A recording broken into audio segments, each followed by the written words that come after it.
देखिएगा क्या है, हमारा अनतोल पेपर है का मैथ का कक्षा 12 का गणित का अनतोल पेपर है 2025 सेट 1 IF। ठीक है, क्वेश्चन हमको 5 तक हमने कंप्लीट कर लिए। अब क्वेश्चन हमारा क्या है 6।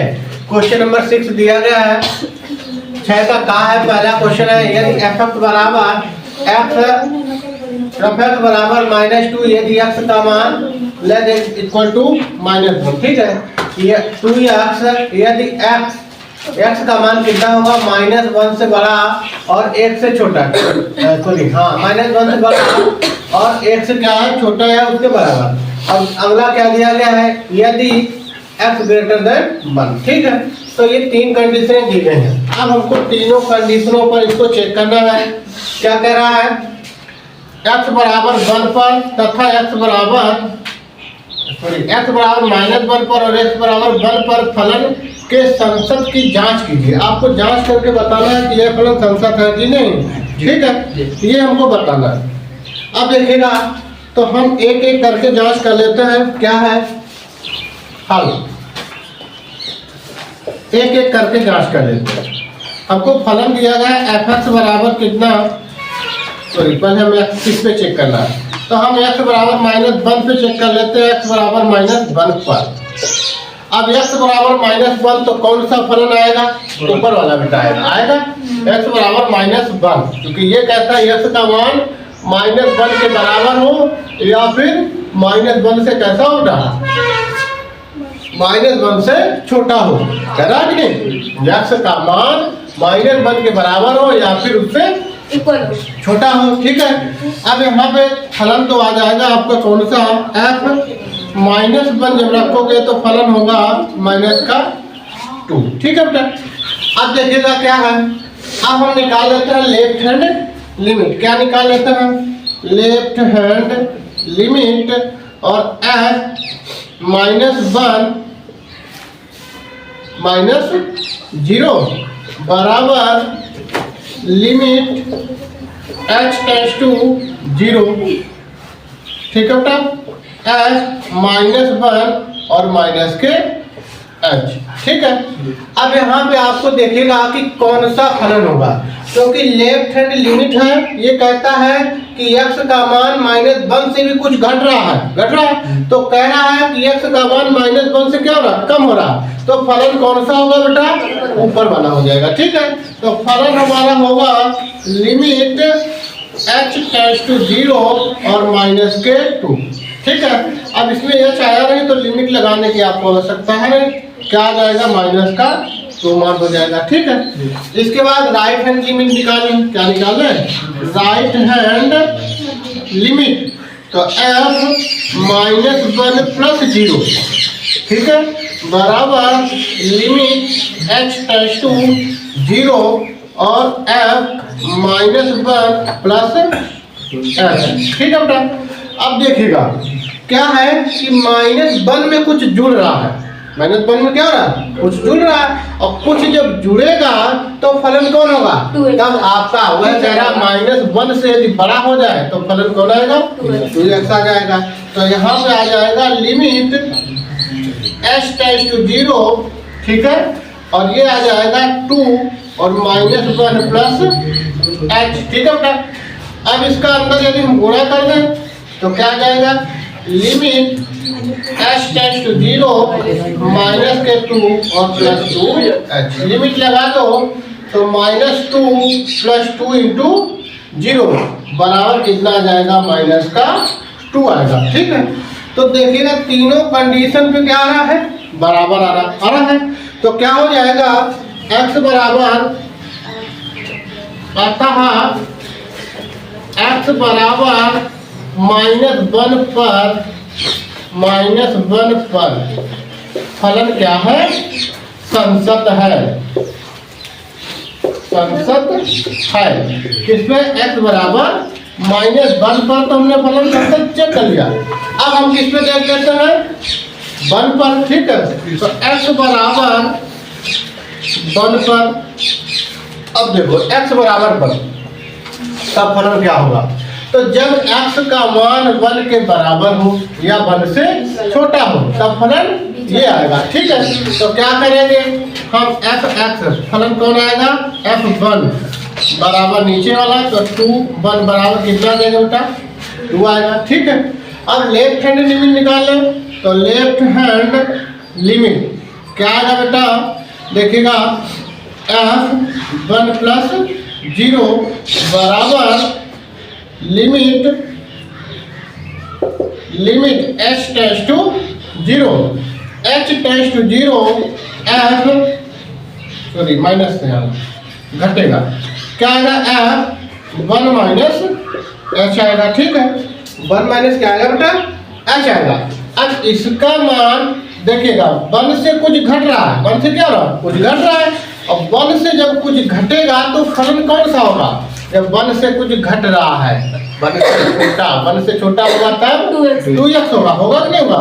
लिमिट h टेंड्स टू 0 और ये आएगा 2(1 - h) मान भर दो, इस जगह x का मान इस जगह रख दिया गया। ठीक है, तो क्या आ जाएगा लिमिट h टेंड्स टू 0 और 2 - 2h लिमिट लगा दो बेटा, तो 2 - 2 × 0 बराबर क्या हो जाएगा 2 आएगा। ठीक है, अब निकाल दो right hand limit, right hand limit क्या आएगा f(1 + 0) बराबर लिमिट h टेंड्स टू 0 और ये आ जाएगा f(1 + h)। ठीक है बेटा, अब आगे क्या होगा देखिएगा, यदि हम इसका मान भरें तो फलन कौन होगा बेटा, फलन 1 से क्या है 1 में कुछ जुड़ रहा है और 1 में जब कुछ जुड़ेगा तो फलन कौन होगा ऊपर वाला, ये वाला नीचे वाला होगा। ठीक है, कौन वाला x का मान 1 से कैसा हो बड़ा हो तो फलन ये आएगा ना बेटा, तो क्या आ जाएगा लिमिट h टेंड्स टू 2, तो इसमें h आया नहीं तो लिमिट लगाने की आवश्यकता नहीं, सीधे मान क्या लिखेंगे 2। अब देखेगा तीनों मान क्या आए हैं, तीनों मान हमारे बराबर आ रहे हैं, तो क्या हो जाएगा फलन संतत हो जाएगा। क्या है यहाँ पे लिखना चाहो तो लिख लो, क्या लिखेंगे f(1) बराबर है लेफ्ट हैंड लिमिट बराबर है राइट हैंड लिमिट, अतः x बराबर 1 पर फलन क्या है संतत है, संतत है। ठीक है, और यहाँ पे भी क्या है बराबर है, यहाँ पे भी लिख देता हूँ f(-1)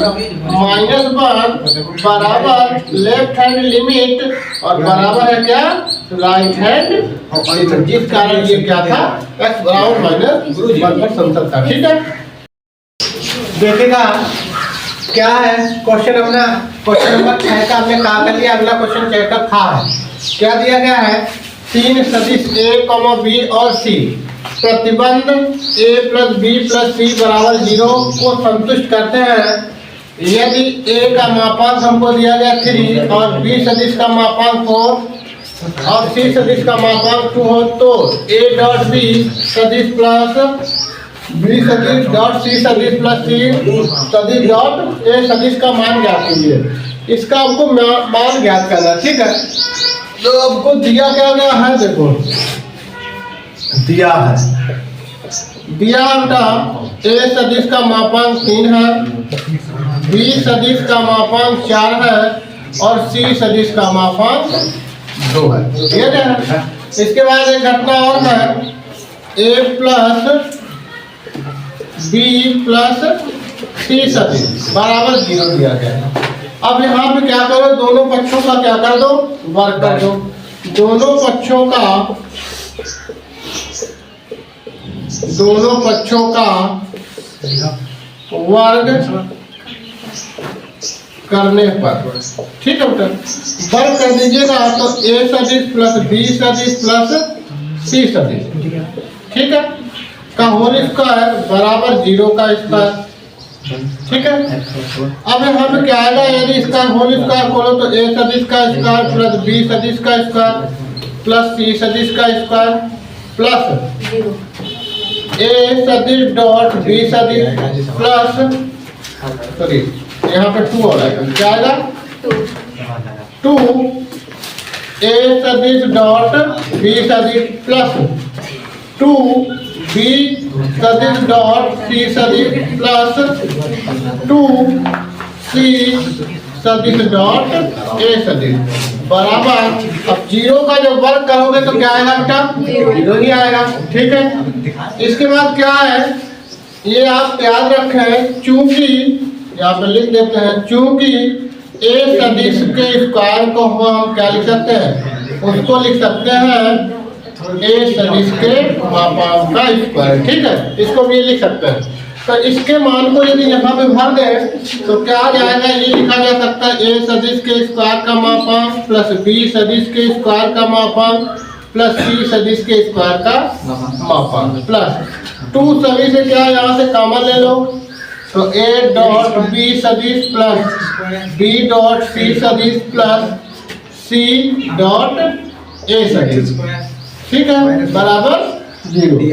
अब इसके मापांक हमको दिए गए हैं कितना, तो ये दिया गया 3 का स्क्वायर, ठीक है, प्लस दिया गया 4 का स्क्वायर प्लस 2 का स्क्वायर और प्लस 2 क्या आ जाएगा बेटा, ए सदिश डॉट बी सदिश प्लस बी सदिश डॉट सी सदिश प्लस सी सदिश डॉट ए सदिश। ठीक है, बराबर 0। अब इसको खोलोगे तो कितना आएगा बेटा, 3 से का 9 हो जाएगा, 4 चौको 16 प्लस 2 दूनी 4 प्लस 2 ए सदिश डॉट बी सदिश प्लस बी सदिश डॉट सी सदिश प्लस सी सदिश डॉट ए सदिश बराबर 0। अब इनको जोड़ो तो कितना हो जाएगा, देखिएगा 9 और 16 कितना होगा बेटा, 9 और 16 25 हो जाएगा, 25 और 4 29 हो जाएगा। ठीक है, 29 ये प्लस का होगा, उधर जाएगा माइनस का हो जाएगा, तो 2 ए डॉट बी सदिश प्लस बी डॉट सी सदिश और प्लस सी डॉट ए सदिश। ठीक है, बराबर कितना आएगा, ये हमारा आ जाएगा 29। ठीक है, अब ये गुणा वाला कहाँ है, भाग में चला जाएगा। ठीक है, तो क्या आ जाएगा, ए डॉट बी सदिश प्लस बी डॉट सी सदिश प्लस सी डॉट ए सदिश बराबर 29/2। ये इसका क्या होगा मान, और इसी का मान हमको क्या किया जा रहा था, पूछा जा रहा था। ठीक है, लिख लीजिएगा, कोई दिक्कत हो उसको पूछ लीजिएगा। ठीक है,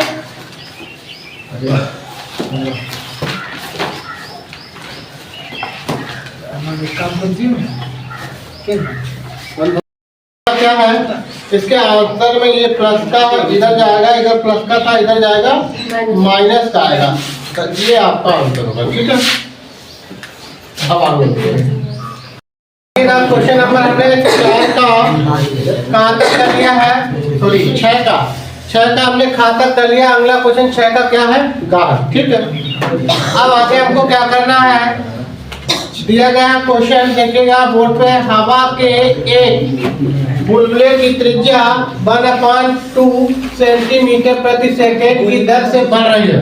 ठीक है, आगे कह रहा है बुलबुले का आयतन किस दर से बढ़ रहा है जबकि त्रिज्या 1 सेंटीमीटर है। ठीक है, जबकि त्रिज्या क्या है, 1 सेंटीमीटर है। तो हमको क्या दिया गया है बेटा, हमको दिया गया है हवा के एक बुलबुले की त्रिज्या किस दर से बढ़ रही है, 1/2 सेंटीमीटर प्रति सेकंड से। तो हवा का जो बुलबुला होगा वो कैसा होगा, गोलाकार होता है। ठीक है, कैसा होता है, गोलाकार। तो हमको दिया गया है कि dr/dt बराबर 1/2 सेंटीमीटर प्रति सेकंड, ये हमको दिया गया। ठीक है, त्रिज्या उसकी बढ़ रही है।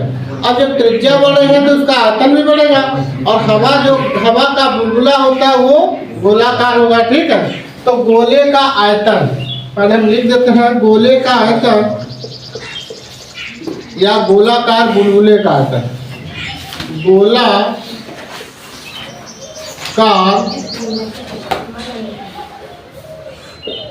बुलबुले का आयतन कितना हो जाएगा? इसको हम b से लिख लेते हैं। b बराबर 4/3 पाई आर क्यूब होता है। ठीक है बेटा, ये आयतन होता है। अब इसका t के सापेक्ष क्या कर दो? अवकलन कर दो। t के सापेक्ष, तो इसका कर देता है t के सापेक्ष अवकलन करने पर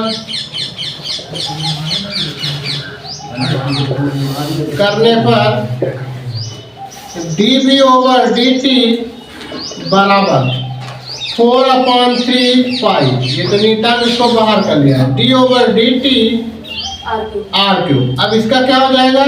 तो dv/dt बराबर 4/3 पाई 3r² और dr/dt। ठीक है बेटा, अब सभी के मानों को भर दो। हमको यहाँ पे त्रिज्या भी दी है, उन्हें r बराबर क्या बताया है? 1 सेंटीमीटर। ठीक है, तो मान भरो, ये 3 से 3 तो आपका कट जाएगा, 4 पाई इंटू आर का मान कितना है? 1 का स्क्वायर इंटू डी आर का मान है 1/2 है। ठीक है, अब ये कट जाएगा बेटा, तो 2 बचेगा और 1 का वर्ग करोगे 1 ही आएगा, 1 का 2 में गुणा करोगे तो क्या आ जाएगा? 2 पाई आएगा। इतने सेंटीमीटर क्यूब की दर से क्या हो रहा है? बढ़ रहा है, सेंटीमीटर क्यूब प्रति सेकेंड। ठीक है, सेंटीमीटर क्यूब प्रति सेकेंड की दर से ये क्या हो रहा है? बढ़ रहा है। ठीक, तो ये है आपका आयतन। आंसर क्या है? हमने 6 के गा तक कर लिया। अगला क्वेश्चन हमारा 6 का क्या है? घात। क्वेश्चन बोर्ड पे लिखा है, निम्नलिखित अवरोधों के अंतर्गत z बराबर 3x + 2y का आलेखी विधि से न्यूनतमीकरण कीजिए, जबकि हमको x इसमें समीकरण दिए गए हैं क्या?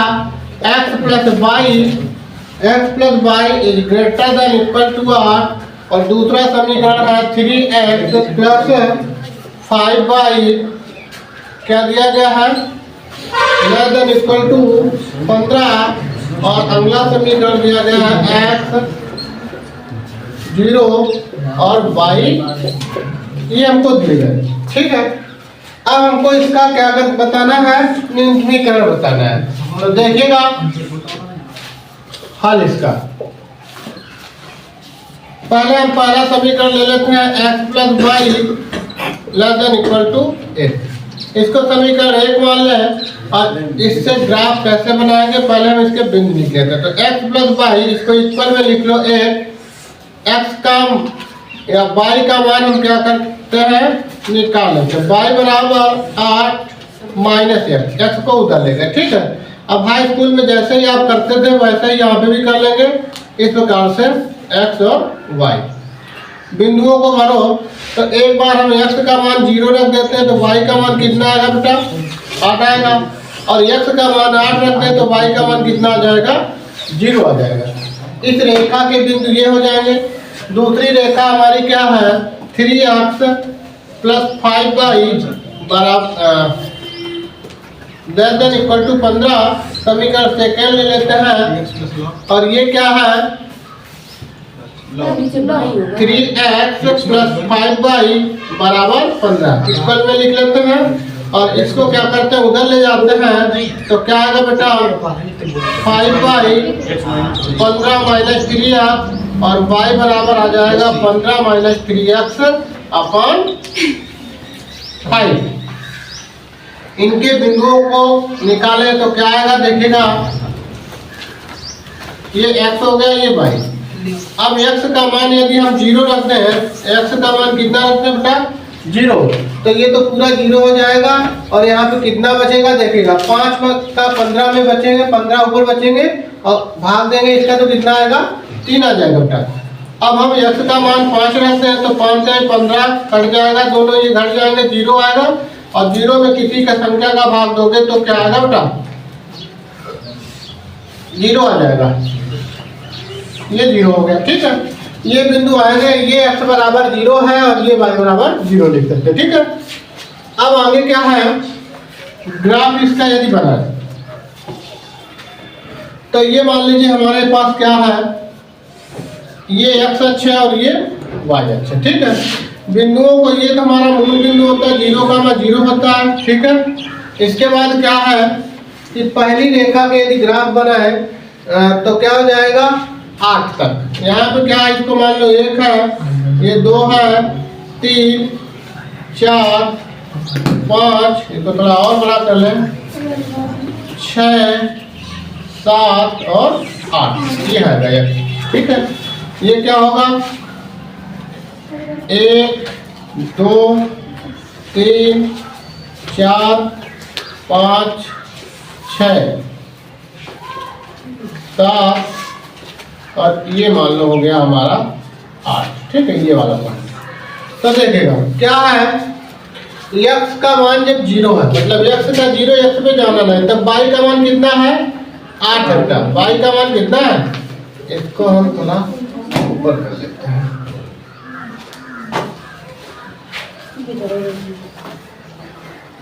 ये हो गया। x का मान हमारा कितना बेटा, x का मान 0 है, तब y को x पे जाना नहीं, y का मान 8 है, तो y बिंदु कौन है, ये क्या है 0 का मान 8, ठीक है। ये y का है इधर, ठीक। इसके बाद x का 8 है, तब y पे जाना नहीं, क्योंकि y का मान क्या है 0, तो वह बिंदु क्या होगा, ये होगा। इन दोनों बिंदुओं को क्या करो, मिला दीजिएगा, तो यह एक लाइन आएगी, यह क्या आ जाएगी, एक लाइन आ जाएगी, ठीक है, इस प्रकार से। और इसकी जो, इसका जो समीकरण है वो क्या है, x + y = 8, ठीक है, ये समीकरण है। दूसरा क्या है, x का मान 0, तो y पे कितना जाना है, 3 जाना है, ये है आपका, तो 0,3। और क्या है, x पे 5 है, तब y पे जाना नहीं, तो ये होगा, वह बिंदु क्या हो जाएगा 5,0 और ये है 8,0, ये वाला बिंदु, ठीक है, 8,0। अब इन दोनों बिंदुओं को मिला दो तो वह लाइन ये जाएगी, ठीक है।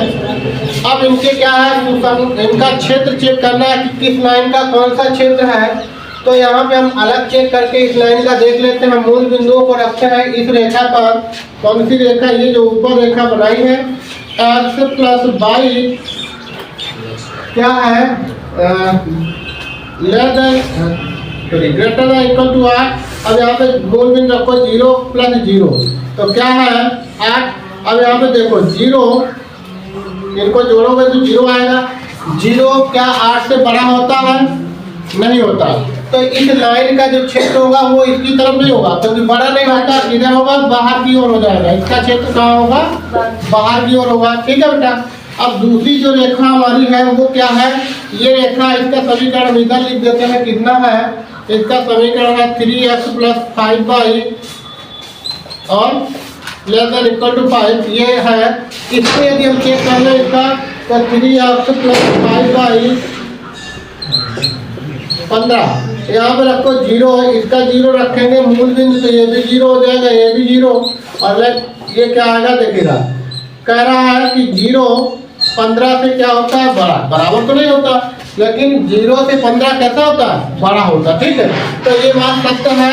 इसका जो क्षेत्र होगा वो किधर होगा, अंदर की तरफ होगा बेटा।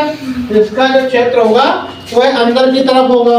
अब देखिएगा हमको सुसंगत क्षेत्र चाहिए, सुसंगत क्षेत्र। अब इसमें सुसंगत क्षेत्र नहीं है, इसमें क्या है, सुसंगत क्षेत्र नहीं है, क्योंकि हमको चाहिए कोणीय बिंदु।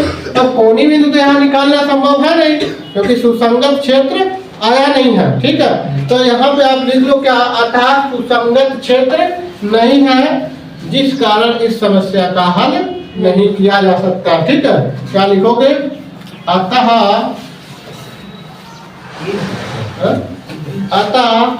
सुसंगत क्षेत्र नहीं है,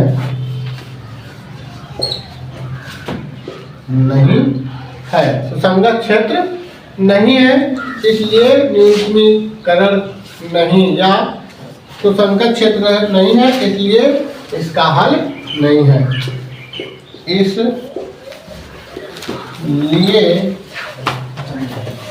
इसलिए समस्या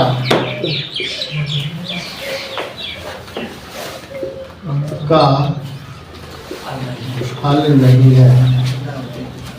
ठीक है, इस समस्या का हल, इसलिए समस्या का हल नहीं है। ठीक है, नोट कर लीजिएगा, जो दिक्कत हो उसको पूछ लीजिए। ठीक है, क्या है क्वेश्चन नंबर 6 का डा है, किसी प्रश्न को 3 छात्रों A, B, C के द्वारा हल करने की प्रायिकता क्रमशः 3/10, 1/5 तथा 1/10 है, तो प्रश्न के हल हो जाने की प्रायिकता ज्ञात करनी। हल हो जाने की, ये जो 3 छात्र दिए ये हल करना प्रारंभ करते हैं, उसकी प्रायिकता हमको दी गई है।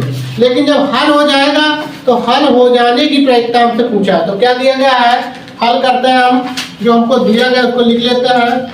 तो ए छात्र, ए पहला हम छात्र ले लेते हैं, ए छात्र द्वारा प्रश्न, ए छात्र द्वारा हल,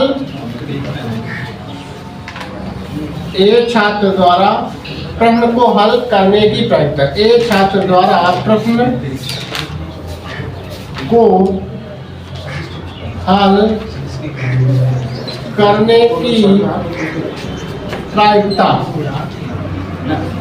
प्रायिकता कितना है बेटा, ए छात्र द्वारा हल करने की प्रायिकता, तो ये है कितना, इसको पी ए लिख लेते हैं, बराबर 3/10 है बेटा है। इसके बाद बी छात्र द्वारा प्रश्न को हल करने की प्रायिकता, इसको हम क्या लिख लेते हैं, पी बी बराबर कितना बेटा, 1/5 है। ठीक है, इसके बाद सी, ये आप लिख लेंगे, सी छात्र द्वारा प्रश्न के हल करने की प्रायिकता, तो ये है सी 1 कितना दिया बेटा, 1/8। अब देखिएगा हम क्या है कि इसको निकालते हैं, ए छात्र द्वारा प्रश्न को न हल करने की प्रायिकता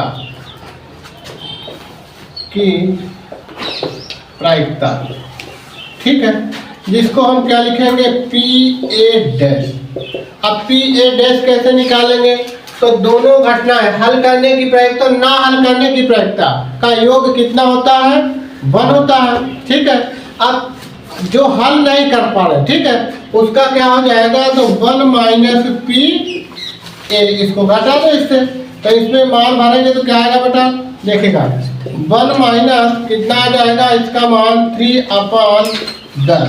एलसीएम लेके सॉल्व करोगे तो कितना आएगा बेटा, एलसीएम 10 आएगा, एलसीएम 10 - 3 बराबर आ जाएगा 7/, इसे लिख देता हूँ, 7/ कितना आएगा, 10। ठीक है, ये हल ना करने की प्रायिकता पी ए डैश आ गया। ठीक है, इसके बाद क्या है, अब छात्र हम ले लेते हैं कौन सा, बी छात्र है हमारे पास, इसके द्वारा ना हल करने की प्रायिकता, तो क्या आ जाएगा, पी बी डैश बराबर 1 - क्या आएगा, पी बी आएगा, पी बी मान भर दो, 1 - 1/5 एलसीएम ले लो बेटा, 5 आएगा, तो 5 - 1 बराबर कितना आ जाएगा, ये आ जाएगा 4/5, ये आएगा किसका, पी बी डैश आएगा बेटा। इसके बाद क्या है, इधर थोड़ा देख लीजिएगा, क्या है, अब हमको चाहिए क्या, सी छात्र द्वारा, ठीक है, सी छात्र क्या कर रहा है, तो सी छात्र द्वारा ना हल करने की प्रायिकता, तो पी सी डैश क्या हो जाएगा, 1 - पी सी, मान भर दो कितना आएगा,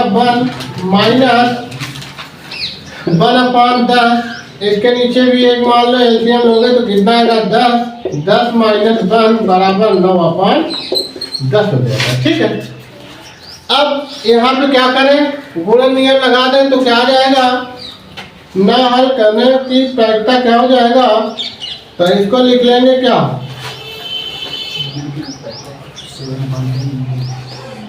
P A dash into P B dash और इंटू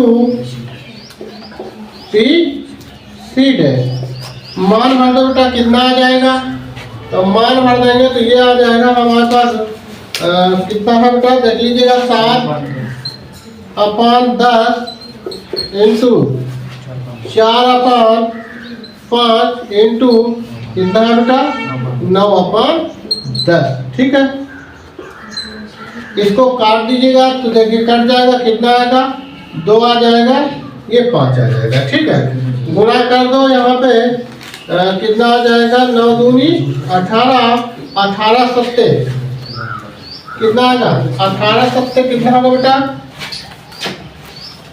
या इसको थोड़ा और सॉल्व कर लो, ये 2 से ये कट जाएगा 10 बेटा, 5 आ जाएगा। ठीक है, और थोड़ा सॉल्व कर लिया। अब कर लो 10 63 पचम 25 पंचे 125 आ जाएगा, कितना आएगा, 125। अब कह रहा है प्रश्न के हल हो जाने की प्रायिकता, तो यहाँ पे लिख लीजिएगा प्रश्न के